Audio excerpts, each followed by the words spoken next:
Welcome back in. This is the Rover and Davey Longhorns show, or the Spencer and David show. And this is really our first installment for 2021. We are past the pandemic. I remember we had some Tyler on. We had some crazy characters during that time, David. Oh my God! Yeah, there are so many crazy characters. Like I can't even remember them all, to be honest with you. It was like four.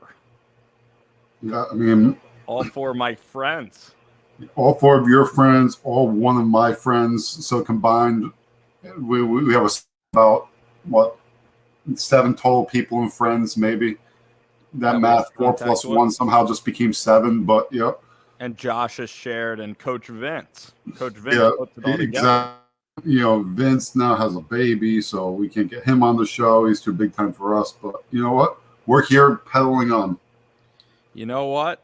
You just made me think it's kind of unfair. I'm trying to get into football coaching, and that baby already has the knowledge of 25 years of Vince Mararchi, right at his disposal. Yeah, well, that's the competitive world that we live in today. It's like Joe Burrow's dad, Vince Mararchi. Joe Burrow's dad, DC at Ohio for many years, right? That's right. Patrick Nix. Patrick Nix, quarterback at Auburn, great guy. Dad of Bo Nix. I'm not sure if any of our listeners know that, Bo Nix, quarterback at Auburn, Patrick, quarterback at Auburn. It's just in the blood. It's amazing, because he really gets the place. Oh, yeah. Like Bo, he just understands the expectation. It's embedded into him. And, yeah, I mean, all the genetics and, and that's what makes Bo Nix, kind of like his dad, a decent quarterback at Auburn. So, David, we're going to get to the gambling parts, and I think we're going to analyze all of these games. We're gonna do the college. I think the college levels even like more obscure, even more fun. I love college level. Just there's just so much more that goes on each weekend. I mean, the NFL is one of these things that you can basically produce a full season of pretty much the same 5 headlines, whatever that season produces. After like week 3, I could do a full show, a knowledgeable show over the same 5 headlines, whatever they may be at the time.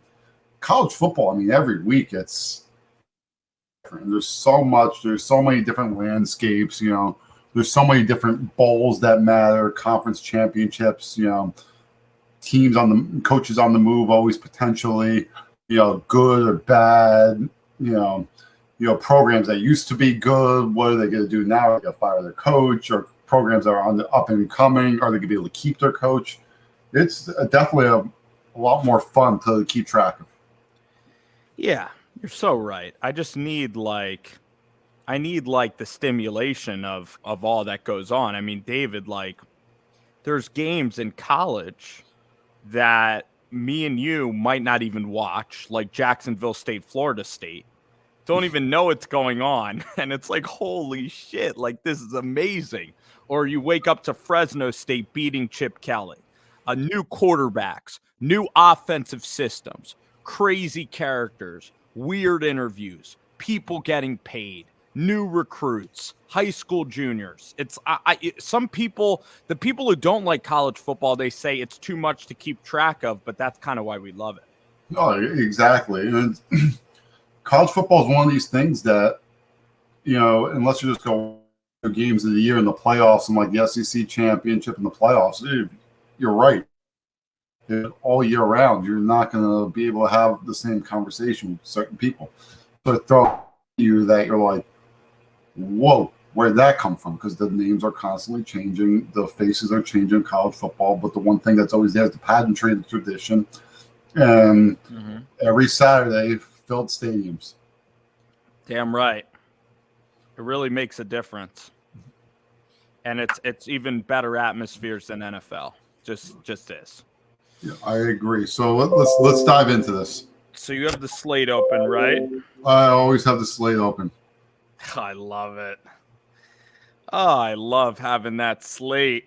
So, first day, wow, Marshall. And boy, are they underdogs. I mean, they have a brand new coach in Charles Huff from Alabama, kind of a big, looks like an offensive line coach. They have Grant Wells, who was, very exciting as a freshman. I haven't really followed the herd. Tell us about this game.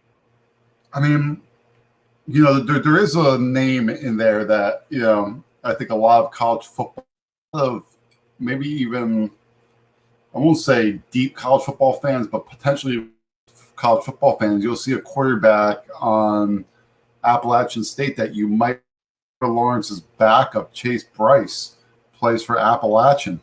Oh my God. Yeah, you might have to know that, but he appeared in a few games, so did have some mop-up time in Clemson's. Your average fan might know this guy, Well, David. Yeah. He played with a guy that's named after you. Come on, man. He played somewhere else after Clemson. Where did he play? Duke. He did play at Duke. Holy cow, you're 100% right. He was at Duke last year, right? It's the quarterbacks. I love the college quarterbacks. Yep. It was Zach Thomas for a very long time, but you actually got me on Chase Bryce. I didn't know he was there. Yeah, I saw him a couple of weeks ago when they're good game. They lost late, but this is a very good Appalachian team. Always kind of that class of the Sun Belt. Coastal Carolina has taken it up a notch recently, but I still think ultimately the Sun Belt runs through Appalachian at this point.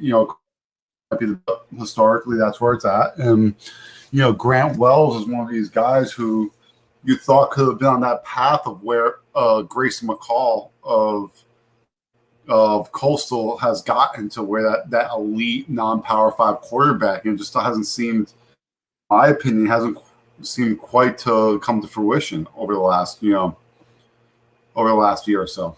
Right. He did have that game where he threw a lot of interceptions last year. Mm-hmm. So both teams are 2-1. I know App State went down to Miami and, did all right there. I wish they would have won that game. Marshall, let me see where Marshall's choked up. They lost. Interesting. They have a common opponent. What, ECU? ECU is the common opponent. Okay, and and how did App do versus ECU? I mean, ECU, explosive offense. Oh my God, David, a big choke from Marshall last week. I should have watched this game, but ECU 21 points in the last quarter. Really? If you look at the box score. Yeah, I mean, this is a game. If I'm going to just, we're not going to spend too much time on Appalachian State and Marshall. We're not spending enough time on it. No. Maybe we're not. This is a game that historically, I think it's good. Appalachian State historically has a very good defense. They seem to get better athletes on that side of the ball, for a non-power 5 than most.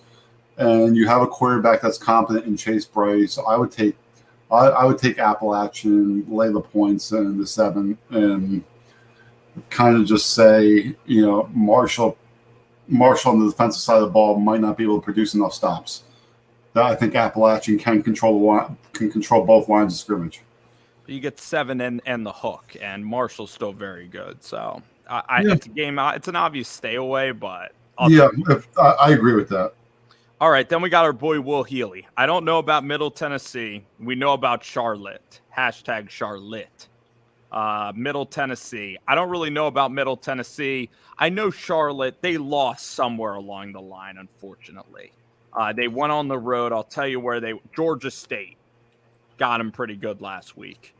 So are you going to be looking at this one? I would say this is a classic stay away, but at the end of the day, not knowing a ton about either team, I would take, you're laying only 3 points. It's a conference game, if I'm not mistaken. Middle Tennessee has not been great over the last few years. Ever since that, like Brett Stokel guy has not been their quarterback. 3 points at home. I actually love Take the Charlotte. 49ers. It's not even bad to sprinkle a couple bucks on that. So now you kick it off, David. We got a couple of options here Friday and Saturday. Go ahead. Tell us a game that you're excited. A game that I think is a very interesting game. It's you might have to go up to the Carrier Dome. A very good Liberty team, independent. Going to Syracuse and kind of like, they win this game, they're not going to have another. Actually, no, I'm sorry. I am completely lying. You win this game, and then you go to UAB, who is a tough game. But, not till November is there another game that they might lose on the schedule. So it's going to be a very interesting game. Malik Willis gathering a lot of attention in the draft. Can he be this Lamar Jackson? Maybe not Lamar Jackson, more like a Cam Newton power runner, type that you're seeing in the NFL now. And, it's actually a game I will watch just to see how Malik Willis looks. I think out of all the quarterbacks, I'm just going to say, I think that Malik is actually the number one guy. I would take, as much as I love Carson Strong, he just has had so many knee surgeries that he's just immobile. And with the way of the NFL, like Kyler, Lamar Jackson, this guy's so dynamic and his arm strength is elite. Like he's an explosive passer at the NFL level, this kid, Malik Willis. I agree. I think it's one of these guys that, obviously it didn't work at Auburn, but whatever he's done with Hugh Freeze, and whether it's just refining the throwing or maybe just using him better in the run game to, a few deficiencies in accuracy, because the arm strength is there. That's no question about it. The arm strength is readily there, and he puts your defense in very bad situations as far as you have to commit an extra number to the box. And like what you'll see with athletic quarterbacks, it becomes a lot more one-on-one coverage, and things just become hard to stop on defense. These receivers are so dynamic now that one-on-one is damn near impossible to stop. Rural Christian school going up to upstate New York to play Dino Babers, who Dino was the hot name a couple of years ago. Out of where? Bowling Green, right? Yes. I think he even could have leapfrogged out of Syracuse. Now Syracuse, I don't know if they have DeVito anymore. They had Dungy for a little bit. I think that they're a little bit of a deader program than they were a couple of years ago. I don't disagree with you. They got spanked by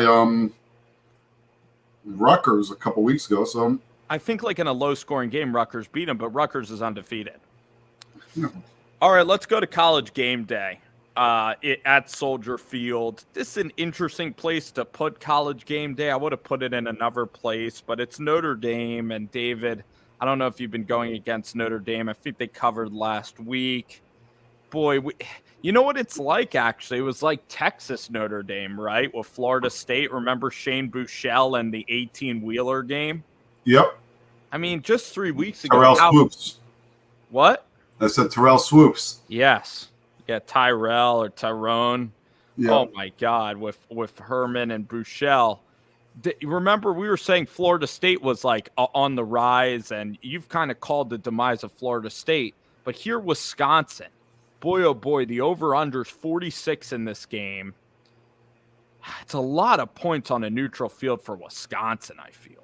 I think the number, number seems insanely high. It seems like Wisconsin, I don't understand it quite, fully, but over the last 2 years, 2 years with Mertz at quarterback, I know last year was like a half year, they get really big numbers. Like they obviously Vegas respects them in some very high sense, because even when they played Justin Herbert 2 years ago in the Rose Bowl, they're a favorite. And I just don't understand what they see in this like power ranking that makes them, such a favorite every week.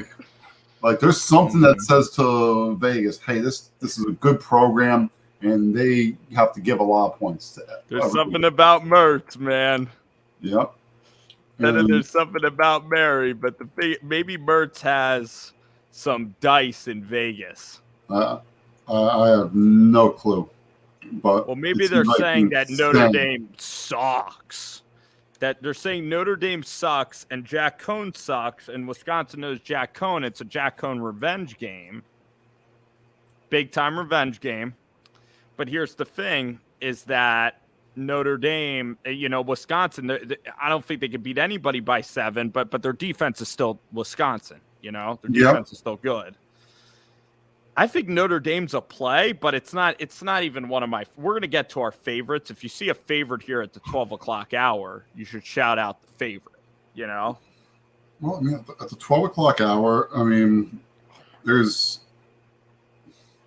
some weird games at the 12 o'clock hour. Definitely some weird games. A game that I kind of like at the 12 o'clock hour, a little bit obscure, a little bit more off the beaten path, would definitely be SMU getting 9.5.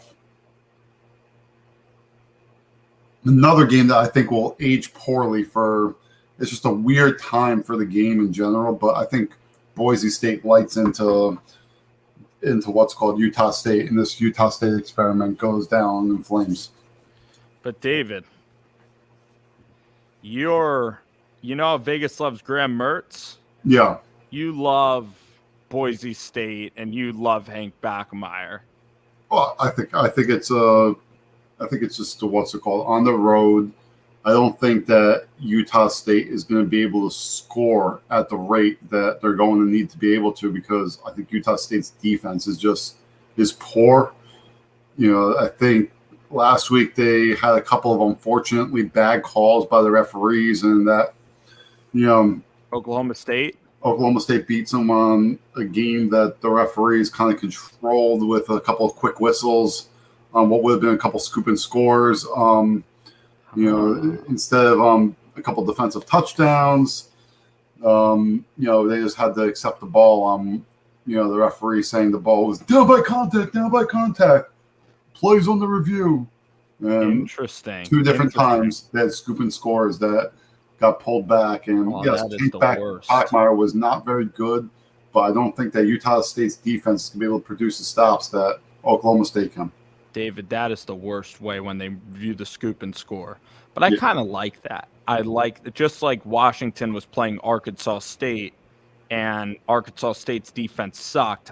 You're right. Air Force put up 45 points. I'm just looking at it now. Ran all over Utah State.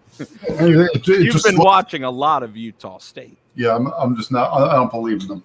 A 9 o'clock game. What are they trying to function into some Brooklyn hippies? CBS Sports. I have no idea. Trying to be interesting with the East Coast, I guess. It would be even more interesting if it's at 2 a.m, actually. Yep. It's a better time. Missouri. This is a tough game for Eli Drinkowitz. I mean, this program, Missouri. You fought. Eli was the hot name after year 1. They're going to Boston College. Boy, is that that's a terrible scheduling job by Missouri, it seems. Like the line on that one. 1.5. I think that's a great spot for Missouri, just based on the idea that, obviously BC's Jerkovich or Jinkovic, it's going to be a very sneaky. You're getting not as good quarterback, against SEC, motivated to win the game, obviously. Weird spot around, but I think it's going to be a Missouri win. Yeah, Phil Jerkovich, he has that very, chicken wing-like, arm angle. Phil Jerkovich. Yeah. New Jersey kid, if I'm not mistaken. Like a Notre Dame you kind might be of right. kid. And the thing is about, Boston College, they lost to Kansas. I mean, Bazelak, it looks like Bazelak's walking. It looks like his legs are completely messed up, kind of like Elijah Sindelar. I don't know enough about it, but I'll take your word for it. All right. Let's talk about a game that this is my favorite game on the board. This is the game I'm going to be watching. Mississippi State LSU. Mike Leach. What do you think, man? I think this is a huge game for all involved. I've talked to you. Ron is really, in trouble as far as this year because he's got big coming in, and you're still in the. Actually, I don't know if they're actually still in the Archman sweepstakes. To be honest with you, I think like Mississippi and Clemson. I think yes, like Mississippi, Clemson, Alabama, and Texas. I think might be the final four, but I don't even know if they're. I think that might have been like the official cut list, but you've been doing really good. Obviously, this is a down year, but this is almost an absolute must win as far as does LSU go 5-7, 6-6. You need to win this weekend to kind of buy yourself that whole narrative. Okay, we're not that great right now, but we're going to be average with a big time recruiting class coming behind it. And, you fans every few years will hit the lightning in the bottle, kind of so I think this is a huge game to Ed O's run. Maybe not in the sense that winning Mississippi State pushes you over the top in any way, but, the idea of getting the requisite wins before everyone's just hitting a panic button. And then next week is Auburn for LSU. Which probably becomes a loss. But it's a packed house at Auburn. Yeah. Or at LSU. I'm not scared of Bo Nix anymore. He was not good for my standards at Penn State. He was bad. Okay. By the way, I'm going to argue that this game for Leach is huge because Mike Leach nearly lost versus La Tech. His recruiting he's not even pulling great Mississippi kids. The offense I love Mike Leach, and the offense is interesting. But at the same time, a nice statement win for him to kind of – because they go – by the way, after this, they have A&M and Alabama. So you need this win. If you blow them out by 20, which I actually think – I'm big Mississippi State this week. That's what I'm picking. I think that this is huge for Mike Leach. Because like you said, I don't think O gets fired. But guess what? Leach, if he goes 5-7, real dicey. Real dicey for Mike Leach. It's possible. So, are you taking State? I'm probably not going to bet on this game at all, but. All right, what do you see from Tech? I mean, Texas looked awesome last week. Holy crap, did they look great? To Texas? But what were you saying, Tech? They played great against Rice. Texas Tech and Texas are playing this week, 12 o'clock. Oh, I'm sorry. I got you. I mean, Texas Tech, they obviously they put up a lot of points, against FIU also. So both kind of similar, had a big blowout win against Conference USA opponents, I think I would expect Texas to win this game. I said they're back to Arkansas, but it still seems like I think he's going to be more consistent than the Card Kid. I would expect Texas to come out, win this game, cover it. I don't know, it'll be a close game late, but if I'm putting money on it, I'll cover the 7.5. You're putting money on it, or what? Tech is going to. If I did, that's the same. I think this is exciting for Tech. If Matt Wells is a new guy, he wins this game. If he's not, he loses. The Houston game was good for Matt Wells. Big deal for him and Sonny Cumbie at and Tyler Show. If Tyler Show can play well, that would be exciting. But I do expect Texas to win. I think Texas Tech is the same old Texas Tech, pretender city. And then that's kind of the 12 o'clock hour. The 3:30 hour might have the game of the week and the game of maybe the year. Well, not the year, the game of the week. Texas A&M and Arkansas. Yeah. Texas A&M Arkansas is a very interesting game. The 12 will have the game that I will bet the most money on, but we'll get into that in a minute. Yeah, maybe we'll do. I want to do a lot of plays, like maybe 15 plays. Do you want to do like 15 plays and keep it 15? Well, okay, we will keep them coming. Yeah, the Texas Tech game, I think, it's a huge game in the Sam Pittman era. You're talking about winnable with a backup quarterback. Texas Tech seemed vulnerable Colorado. Play well against New Mexico last week, but that's New Mexico. simple game. They're favored. I'm going to take Arkansas plus the 5. Not high on Texas A&M's quarterback, and now that you're in week 3, though, of him playing, there is no excuse anymore for A&M. This is a put up or shut up moment for you program and you cannot lose. I don't care how good Arkansas has become. If you're all this good stuff, you cannot lose this game to Arkansas. I don't ask, if Arkansas is much better. That I'm going to take Arkansas with the points. Well, I think this is the best Arkansas team that they've had 15 years. I would agree. I don't think it's that big of a deal because I still think A&M's going to beat Auburn, LSU. I think it's a huge deal. I think Arkansas is the second best in the West, and then it's Ole Miss and A&M maybe first. How do you think it's not a huge for A&M? Because Arkansas never beats A&M. A&M owns Arkansas. And this is only the 4th game of the year, their first game of conference season. And they're also breaking in a brand new quarterback. So, but how is it not a big deal if you're A&M, right? And you have playoff aspirations. How is this game not a big deal? You think A&M this year really has playoff aspirations? Well, they were ranked 5 in the preseason. But it's preseason means why do you care? That's because they were so good last year. They had Kellen Mond last year. David, this A&M team. I don't see how you say this is not a big deal. The A&M, this A&M team. I mean, they might be the only ones that are going to the playoff. I mean, Minnesota beat Colorado by 40. A&M barely beat. A&M's not good. I agree with you, but you're saying this is not a big deal. Like, I think this game is a huge deal. I don't understand where you come off with. Because I think for Arkansas, it's a bigger deal because this is the best Arkansas team that Pittman's going to maybe have in like years. But A&M, they're just going to reload. This isn't, I don't know why fans were expecting this A&M team to be any good. It's a brand new quarterback. I'll put it this way. I think you're entirely off base on this opinion. I mean, I think this is a big deal for Arkansas, yes, but if they lose, it doesn't put your program into a tailspin. A&M is in this weird spot of weak schedule in the SEC West. And you have a down year you get Auburn at home. You're expected to lose to Alabama. That's not that big a deal if you get blown out by Alabama.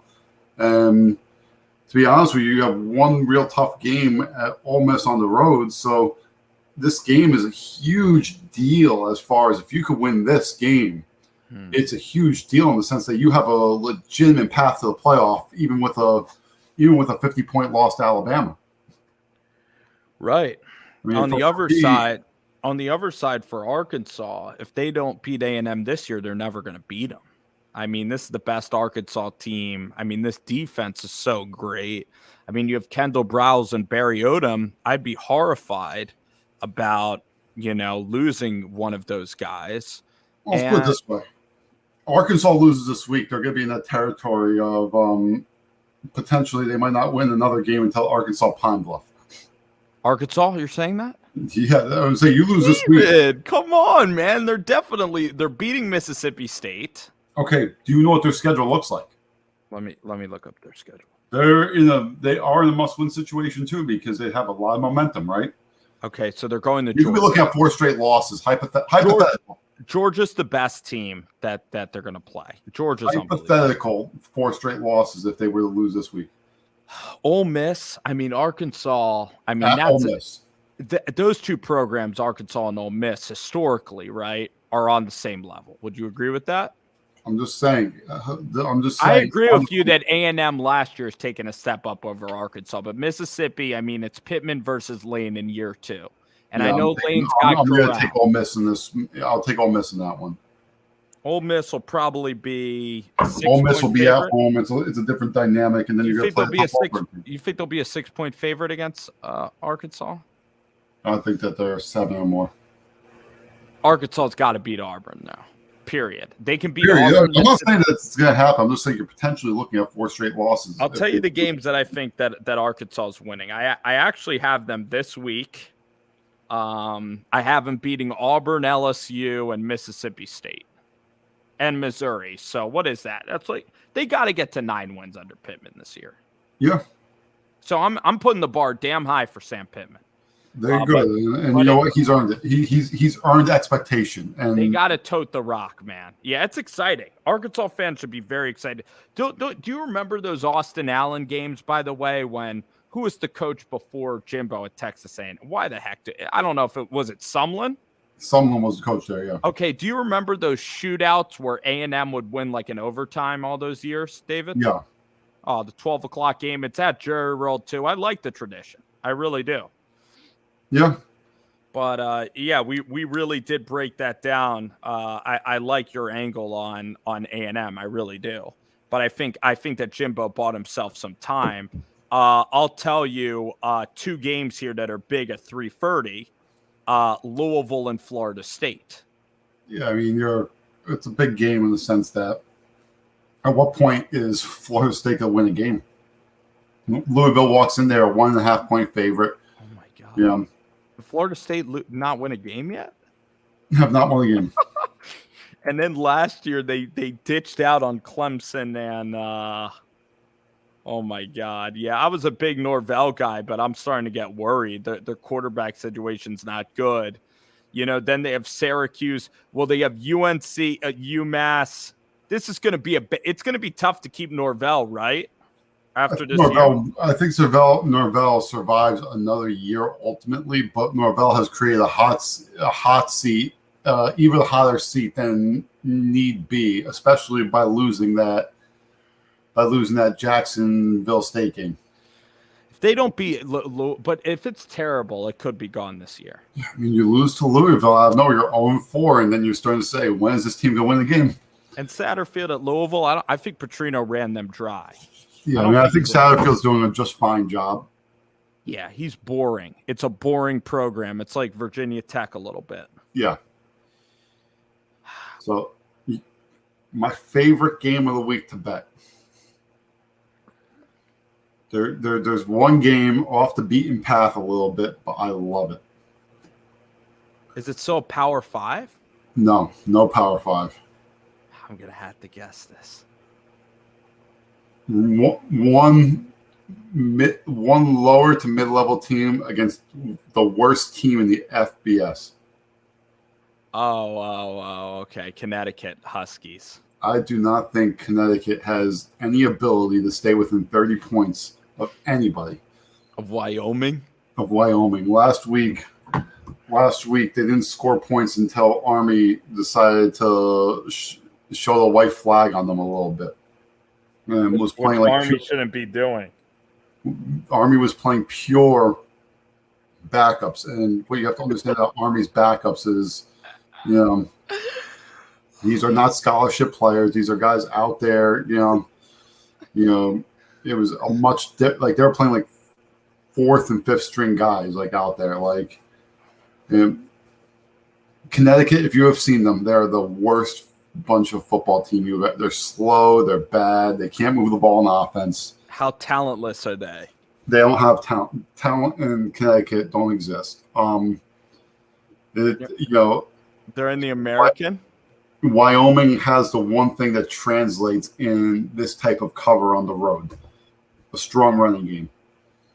They run the ball like crazy, and usually to me that translates into, no matter what, the timing of the running game always covers against bad teams. I'm getting excited. This game's going to be a fun watch. Yeah, I mean, I would expect it to be 35 to 42 points easy. Very hard game for Connecticut to cover, in my opinion. This is a fun game. You got me. This game will be fun for betting, David.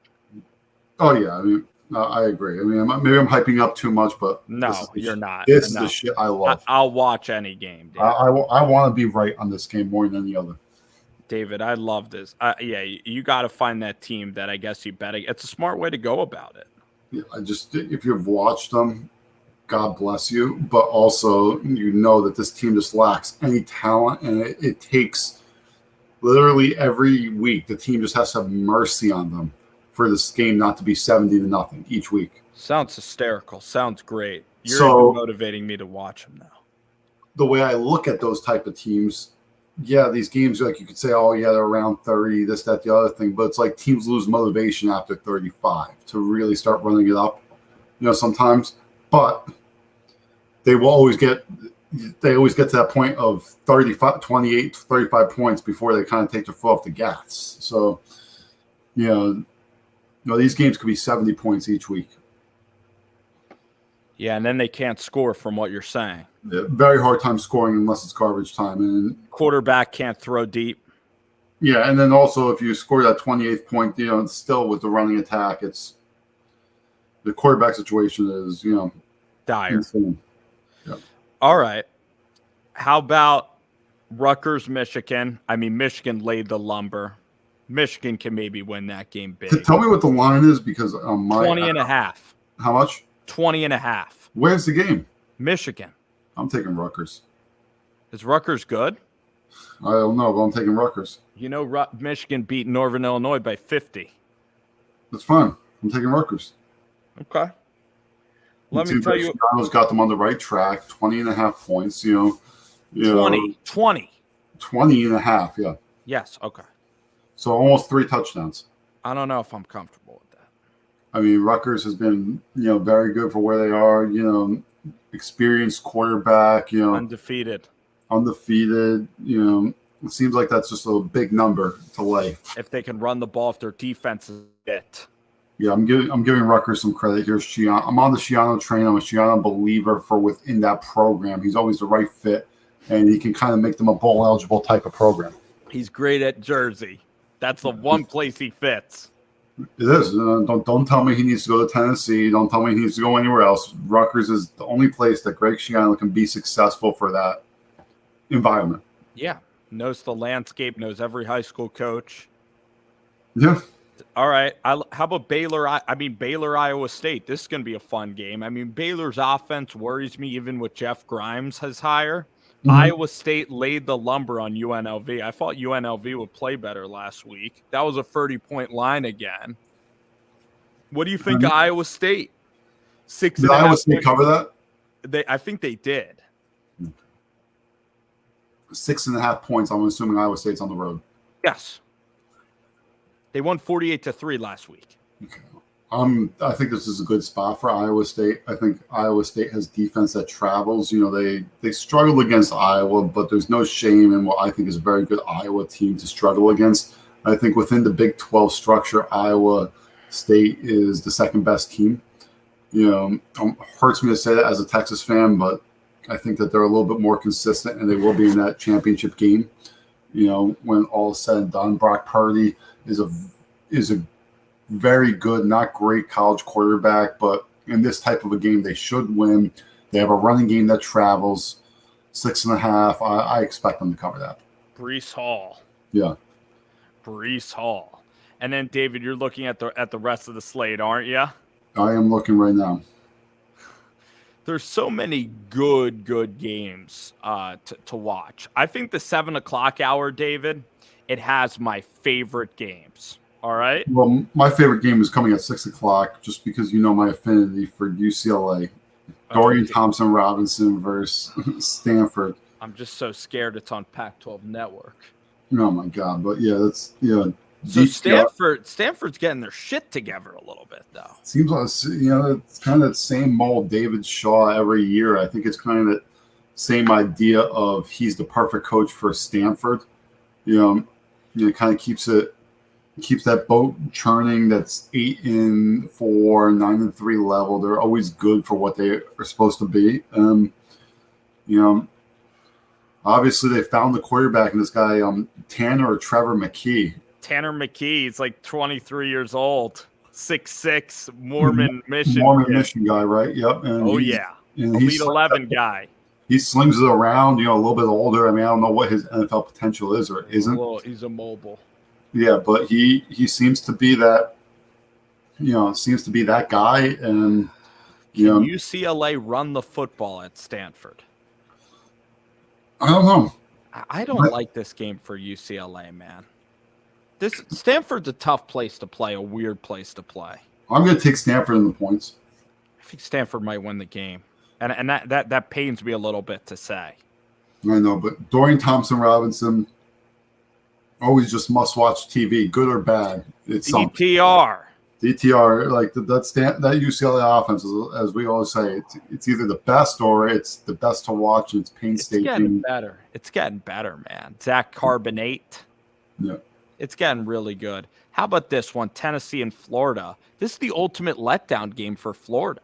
You're playing a shitty Tennessee team, and you had a great game last week, and this is a Mullen special. But can Hendon Hooker be, because Tennessee burns me in these games a lot.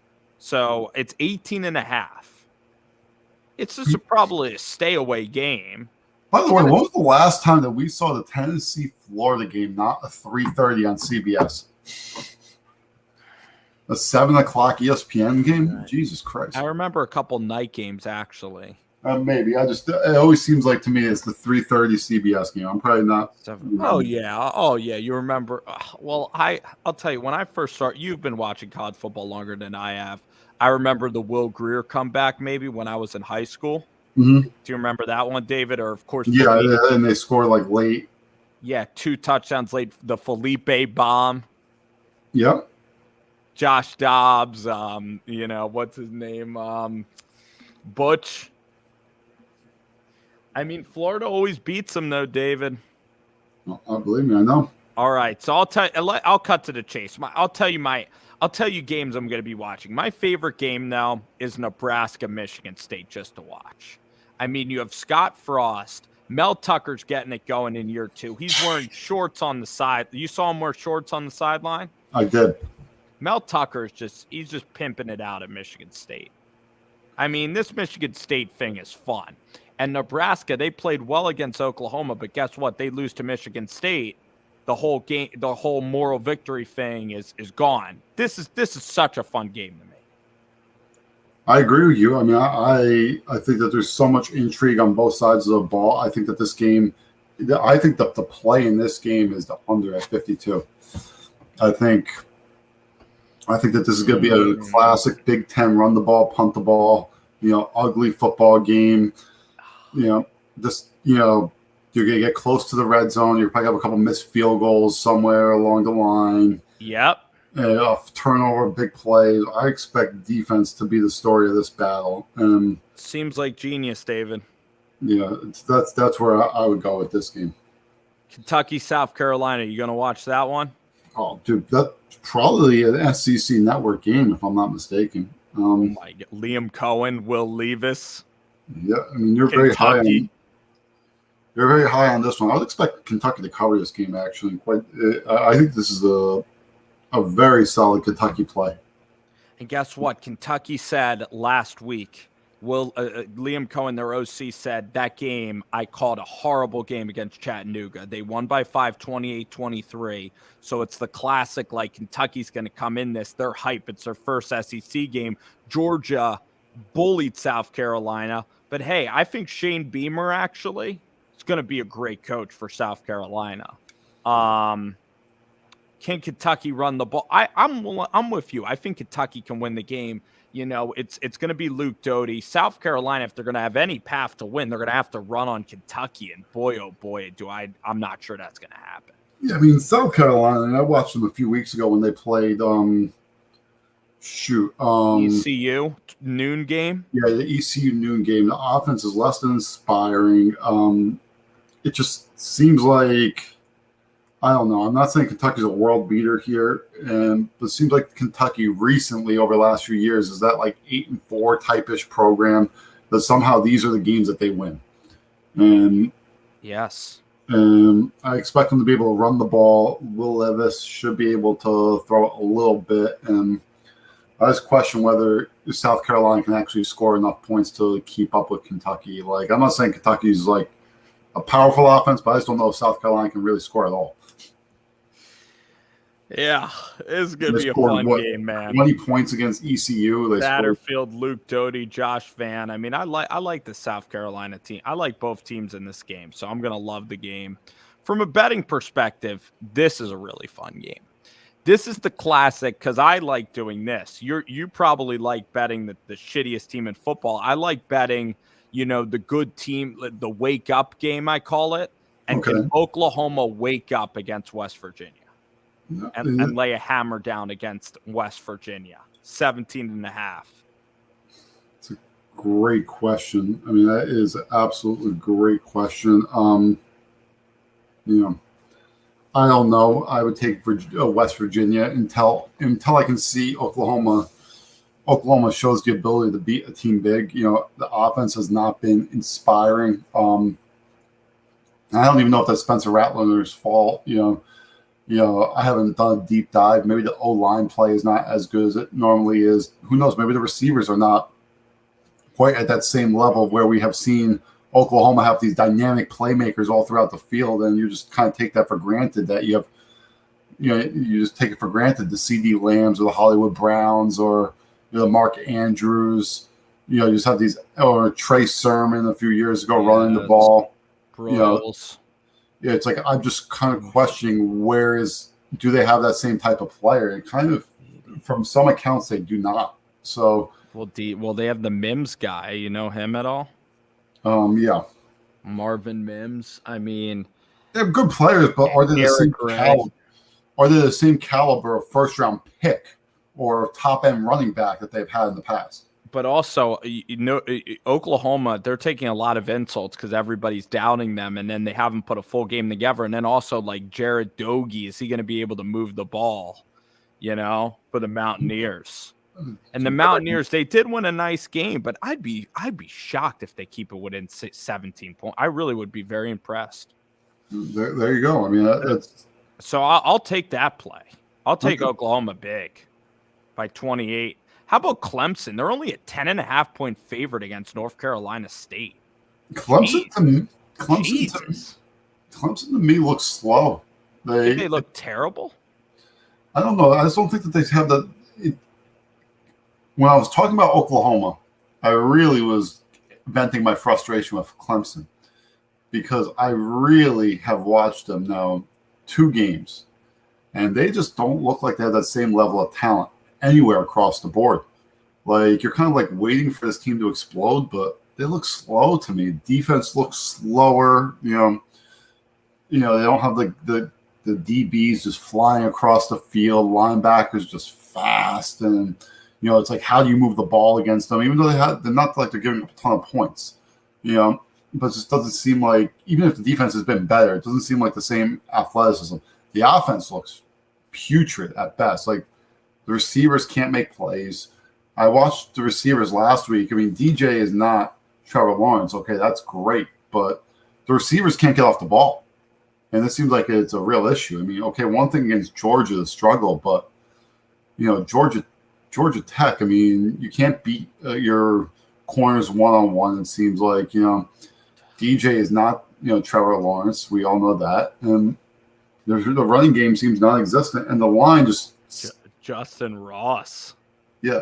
The line is getting beat at a level that you've never seen that Clemson... Usually the Clemson lines, both sides of the ball, are just absolutely dominant in the ACC, and it's just... That hasn't been yet. And Will Shipley is just... Well, their D-line should actually be great. I don't know why it isn't. I mean, Murphy is great, but Will Shipley, I don't think he's that great of a running back as a freshman. I mean, he could be very good, right? Yeah. But you're right. It lacks explosiveness, and maybe you could blame it on the rain delay, but they really got to put it together. And then if this is a good NC State team, they're very disciplined. They played well, like in they've been playing well. They did lose to Mississippi State, but they do tackle well. If NC State wins, it'll be one of the biggest wins in Dave Doran era. But again, I'm not that comfortable with this game. David, during this time now, I want you to now just run through maybe some of your favorite games that you'll be watching, betting on, your favorite plays maybe for this week. Okay, I'm going to give a couple later games. One, off the beaten path a little bit. I'm going to take Akron plus 49.5. Just seems like I know that they lost to what's it called, Auburn by 50, but 49.5 is a lot of points. I mean, that's just playing the numbers there. I know nothing about Akron that tells me anything other than Well, it's a little scary because Ohio State, they've looked terrible. I thrive on being on that other end and trying to do time calculations in my head. Are we on pace? Are we not? Looking at the live lines, like what do they think? It's for the thrill of it. And then if you get a stop, how great is that feeling? You get a stop and you're like hoping, like, hey, you're not even hoping for points on the other end. You're just saying, hey, can we get a first down and run a little clock? So you're dying. Yeah, it's a weird thrill. It's a very. Then when you lose that, it must be tragic. Yeah, but you feel like you're down 56. You're down 56, looking for the backdoor cover. There's nothing better than that. You're also up 49-0. Yeah, you're when you start the game, man. Yeah, I mean it's a weird thrill to say the least. How about Southern Miss? Southern Miss, it's I think Alabama for me, it's a difference. Alabama seems like historically they cover these games, but and they're pissed. But who knows, All right. Let's see what it's. So how about oh my God. Well, USC is going to be really. Jackson Dart's really fun. Dante Williams. That's going to be very fun. Oregon State has been decent. 11 points. I am not sure one way or the other. Where I would go with that. I am looking at the late slate. I would expect Arizona State to have a big bounce back on the ESPNU at 10:30 Pac-12 after dark. Jaden McDaniels against a bad Colorado team. Nice. Oh, and only 14. What happened with Arizona State a couple weeks ago? What happened to them? They lost to BYU. Oh. BYU is out of nowhere, like one of these sleeping giants, it seems like, again. And BYU has beaten. They're 3-0 against the Pac-12. Well, they beat our boy Jed Fish. They beat Jed Fish. They beat Utah. They beat Arizona State. Oh, and Utah's so overrated. I mean, I had San Diego State last week. Yep, and so they're out there. They're winning games, and it's good for them. David, how about we go to old Bowling Green, Kentucky? Who are they playing? Western Kentucky, Indiana. Oh, nice little -9 for. I'm taking the Hilltoppers to win this game outright. A little -9. I think this game is an absolute trap for Indiana. I agree with you. Bailey Zappi, David. Yeah. Remember Houston Baptist? Yeah. Zach Kitley, was that an up and coming coordinator that was with Cliff Kingsbury. This is going to be a spectacular game. Oh yeah, I agree with you. CBS Sports Network. There are so many, and then Arizona, Oregon's late. I think USC is really good late. South Florida, David, that could be a good BYU play. That could be. It definitely could be a nice little BYU play. Another game that I like going into the week. Yeah, that's a lot of points. Cal Washington under. Boy, that game's gonna be ugly. It's gonna be horrendous. Oh God!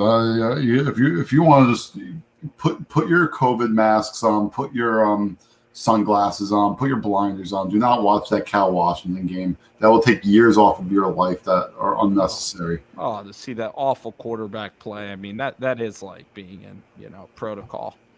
That's I'm gonna give horrific. It shouldn't even be televised. I'm going to say another decent play will be Kansas State +6 points against Oklahoma State. I kind of like that. They just get burned in Stillwater a lot, but I wish they could pull through and beat the Cowboys in Stillwater. Yeah. They just, oh my gosh. Kansas State did look great. I had Nevada, Carson Strong. They made me look like fools last week. Oh, I love it. Kansas State, yeah, good coach, right? Very good coach. How long is Kleinman going to be at? He's going to be there for 60 years. Of course. He's a damn lifer. Oh, David, didn't Buffalo play great? Buffalo played great last week. Yeah. They go to Old Dominion. Oh yeah. Louisiana Lafayette's on the slate. Louisiana Lafayette. Let's see any other obscure games. Oh, America's darling, and Texas just took the darling right out of them. You know what game? If you're a true fan, you're watching. 2 p.m. San Jose State, Western Michigan. Nick Starkel come into the western part of Michigan, central part of the U.S. They're underdog on the road. Got to take the Fighting Spartans. Woo! And can they bounce back from a USC thrashing? Well, they bounced back last week against Hawaii. A lot of travel there.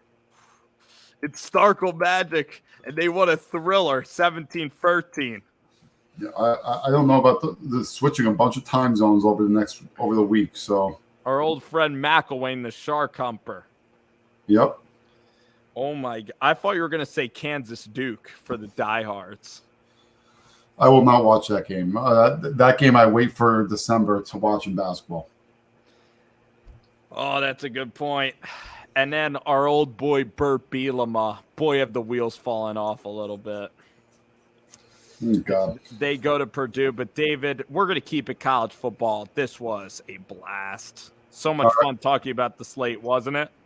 A lot of fun, Spencer. It was a great time. I'll consider we're not going to have a running tab, but we'll kind of consider what, like you said about the games, I guess. Yeah, we'll just kind of, we'll consider what we said about the games. Maybe next show we'll pick 5 games. We've picked so many. We've gone. Next time we'll start stamping the games. Next time, I even like a college because we do the NFL. This could be a strict nerd out college football podcast. All right, buddy. Where we nerd out and talk about Starkle. Next episode will be devoted to Charlie Brewer. Next episode will be devoted to more Marshall Appalachian State talk. Well, next week we're going to have a few big games coming on that we can preview. So, it's going to be a great week coming up after this one. So that's the great thing about college football. There's never a dull moment. Oh, never a dull moment. You mean more Connecticut games, you mean? Well, Connecticut, it goes to Vanderbilt in a week, and that's 2 very bad teams. So this is next week, Connecticut versus Vanderbilt, ESPNU, 7:30 primetime matchup. I want to – that's a great way. That could be the most inexpensive college football trip for an SEC game ever, right? It's possible. They might be paying you. Can you get $5 seats? I'm going to look for it on StubHub right now. Oh, my God. $6. $6 on the sideline. On the sideline? Uh-oh. I want nosebleeds. There might be I have no idea. It's row 27. This is incredible. You got to get that deal. Fly down to Nashville on Spirit. Stay at a Western. You are basically going to spend $150 to see a college football game. There you go. Best atmosphere ever. Hopefully no one dies watching. And the Connecticut fans, could Vanderbilt actually have a home atmosphere, or is Connecticut? No, we gotta save that for next week. The blue wave's gonna come through Nashville and drink the town dry. All right, David, it's fun. All right, you have a good one. All right.